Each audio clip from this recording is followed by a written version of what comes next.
Assalamualaikum warahmatullahi wabarakatuh dan salam sejahtera untuk kita semua.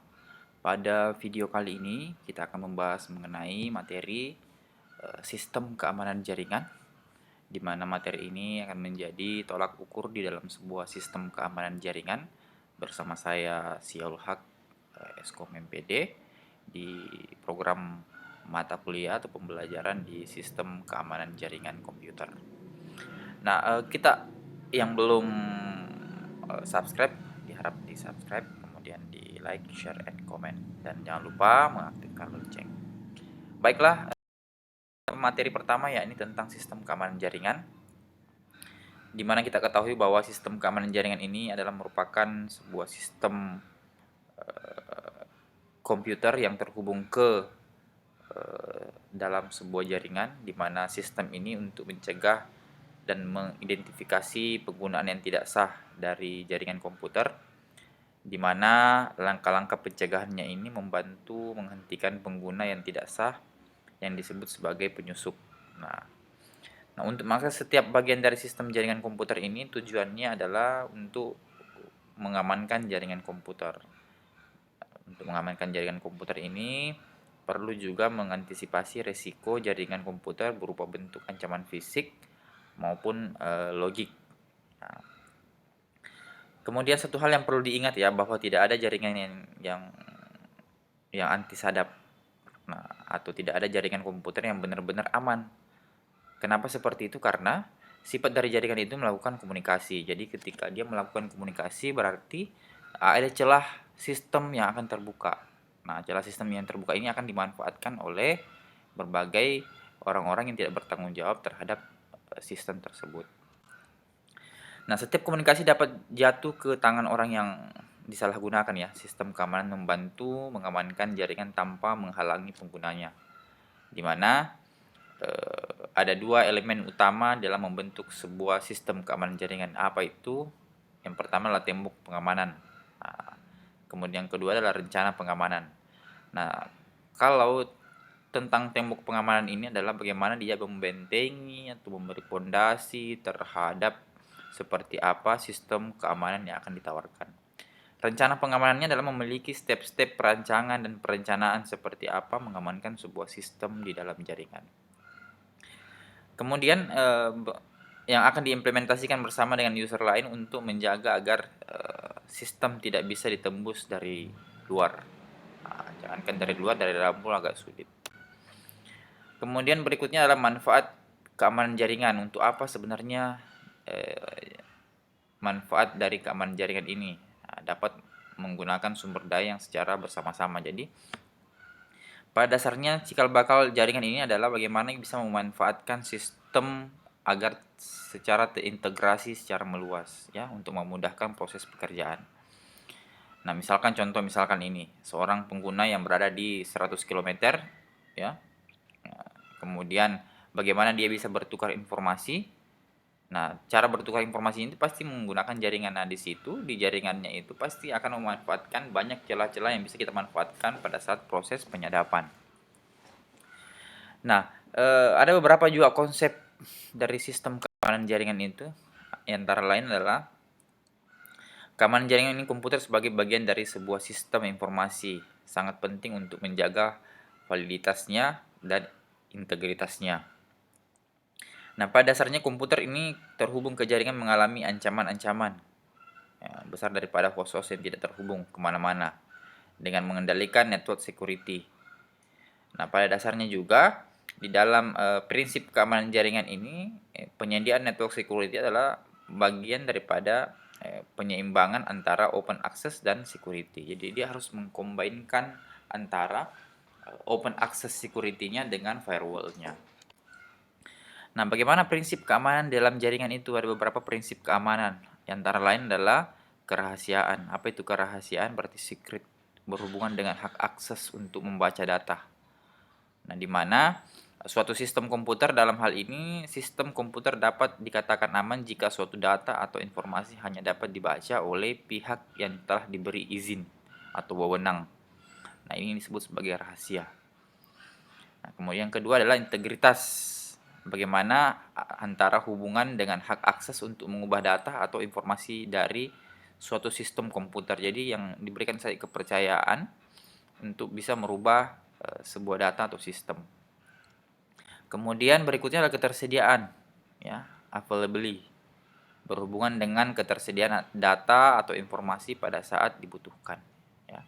Kemudian berikutnya ada authentication. Aspek ini berhubungan dengan metode untuk menyatakan bahwa informasi betul-betul asli. Orang yang mengakses pun memberikan informasi adalah orang yang benar-benar yang dimaksud, yakni server yang berhubungan langsung kepada setiap klien-kliennya. Jadi kita harus pintar-pintar nanti mengetahui seperti apa authentication atau sumber data asli dari siapa sih pengirimnya. Kemudian berikutnya adalah akses control. Berarti akses control ini merupakan fitur untuk keamanan yang mengontrol bagaimana user berkomunikasi dengan sistem. Di mana akses control ini melindungi setiap dari akses yang tidak berhak dan umumnya ini menentukan tingkat otoritas setelah prosedur autentikasi ini berhasil dilengkapi. Jadi akses control memberikan satu kepercayaan terhadap full control terhadap fitur-fitur bagaimana user berkomunikasi dengan sistem. Nah, ada beberapa jenis-jenis serangan terhadap keamanan jaringan, ya. Jadi ada beberapa jenis serangan. Jadi serangan ini berbicara tentang bagaimana ada ancaman dari luar untuk sistem keamanan jaringan tak. Nah, ada yang disebut sebagai serangan aktif. Apa itu serangan aktif? Adalah merupakan serangan yang mencoba memodifikasi data dan memanfaatkan autentikasi dengan mengirimkan paket data ke salah satu ke dalam data mainstream. Nah, ini kalau dalam bentuk serangan aktif, ya. Nah, bagaimana kalau dalam serangan pasif?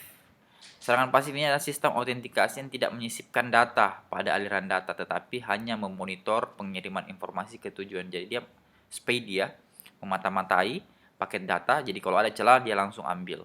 Nah, ini serangan pasif namanya. Adapun bentuk-bentuk ancaman lain di dalam sebuah sistem keamanan jaringan ada yang disebut sebagai brute force and dictionary.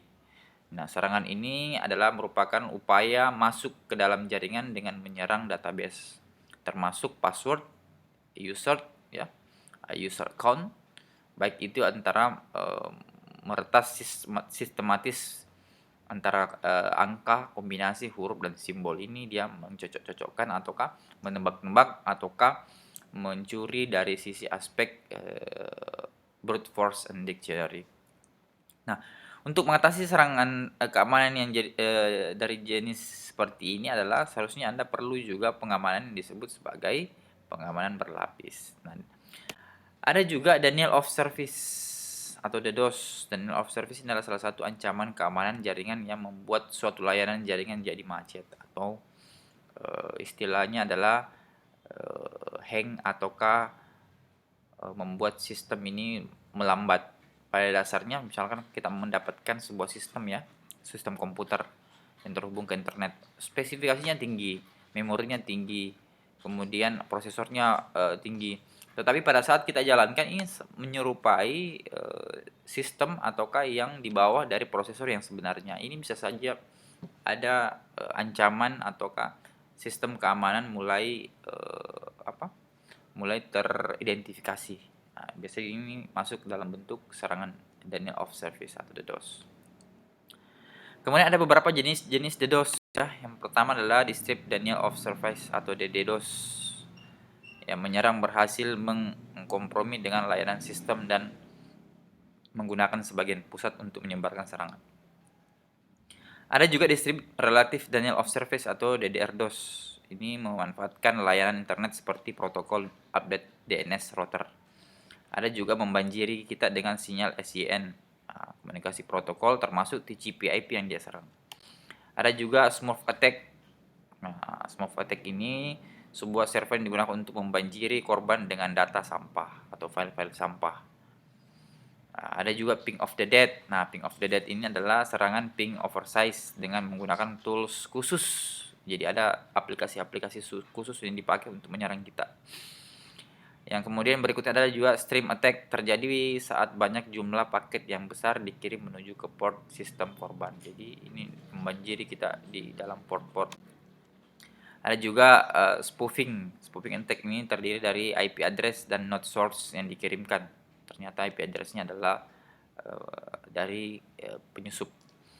Serangan man in the middle. Apa itu? Man in the middle terjadi saat user perusak dapat memposisikan di antara dua titik link komunikasi. Seperti apa itu? Para penyerang ini tidak tampak pada kedua sisi link komunikasi yang bisa mengubah isi dari arah traffic. Jadi dia bisa memanfaatkan trafficnya. Kemudian spamming ini umum dijabarkan sebagai email yang diundang. Jadi misalkan kalau ada email-email yang masuk ke kita dan ini adalah email asing, tidak kita tahu sumbernya dari mana, jangan kita coba-coba klik. Bisa saja ini kita diberikan spamming. Bisa saja ini dalam bentuk virus Trojan. Ya. Saya rasa cukup materi singkat yang sempat dibawakan pada kali ini. Lebih dan kurangnya